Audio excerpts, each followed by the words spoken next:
Covering the Northern Bahamas, you're watching the Bahamas Tonight, Northern Edition.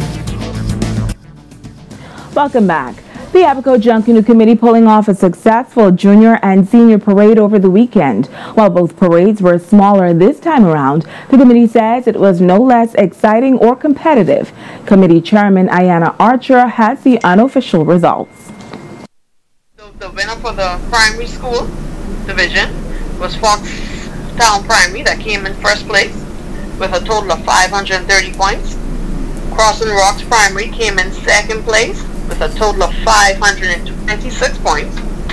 In our high school division, Grand Key All Age came in second place with a total of 1,210 points, and Patrick J. Bethel came in first place with a total of 1,377 points.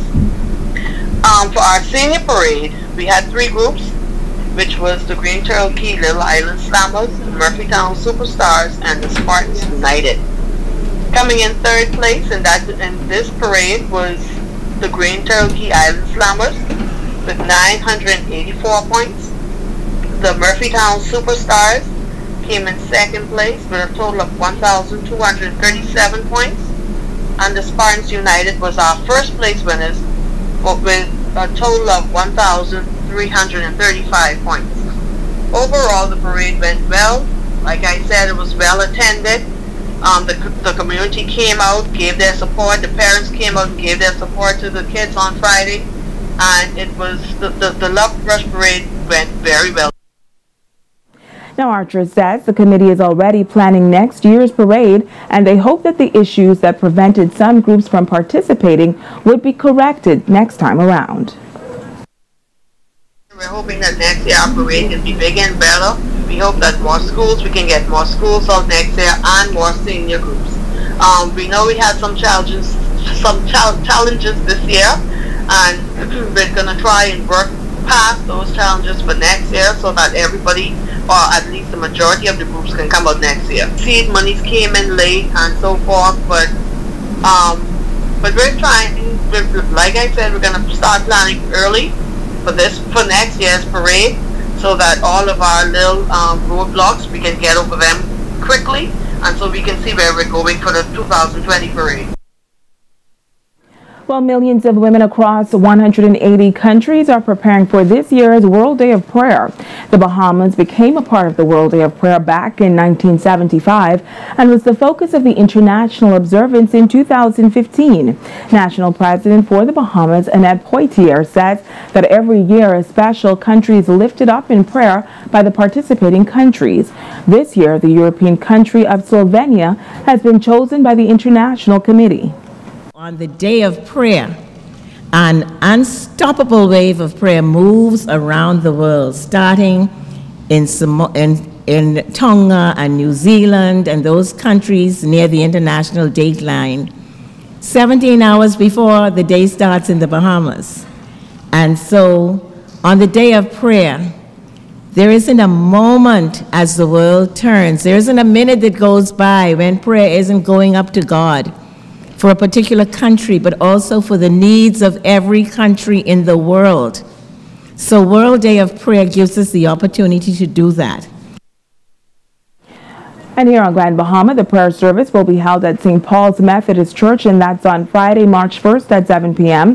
Host Patricia Dickinson says that this year's theme is Come, Everything is Ready. She says while World Day of Prayer is spearheaded by women and men, as well as children, all are encouraged to attend. If you're ready for prayers, you're ready for that special walk, we have it next week, Friday, March 2nd, March 1st, right here at St. Paul's Methodist Church.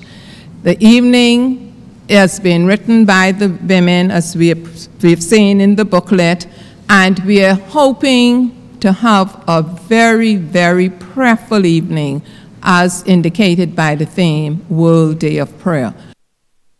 And now to our Generation Y report. Tonight we feature a young woman who chose a career that is dominated by males. As Atalia Hall tells us, she is encouraging other young people to follow their passion despite what others may think.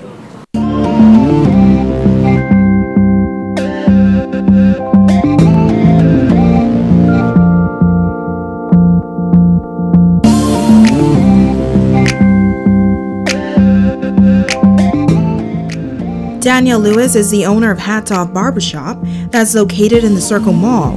But becoming a business owner did not happen overnight. She attended cosmetology classes in high school, but was not sure if that's what she wanted to do.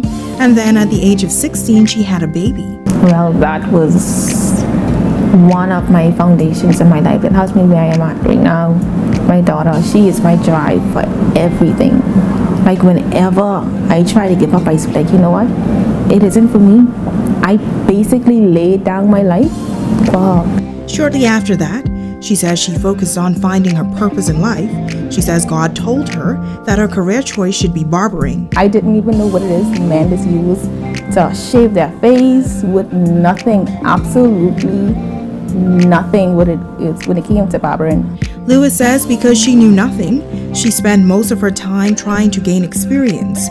She did some research on the internet, watched YouTube tutorials, and worked in a few barbershops. But it was not until she visited the Circle Mall and asked a barber by the name of Bats for help that she perfected her craft.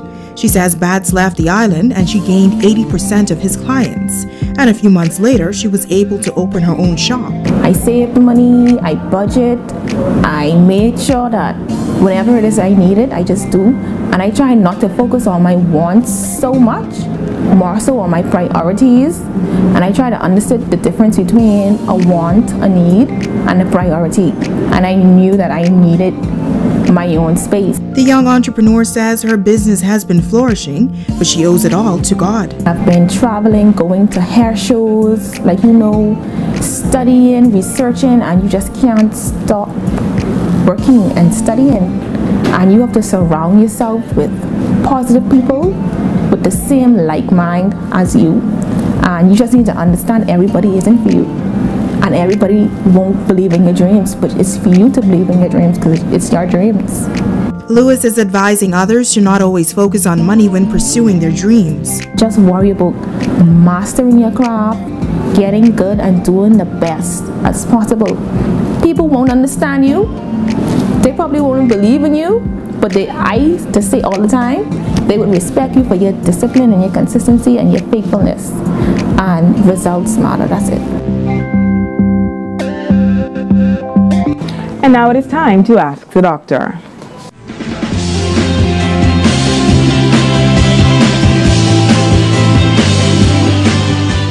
Hi, I'm Dr. Monique Pratt. Marcus asked, when I go to the bathroom, every once in a while I see what looks like blood in my stool, but I have no pain. Is this something I should be worried about? Marcus, thanks for your question, which is related to an issue that is more common than you might think. Blood in the stool is caused by bleeding somewhere in your gastrointestinal tract. That's the system that digests and eliminates the food we eat.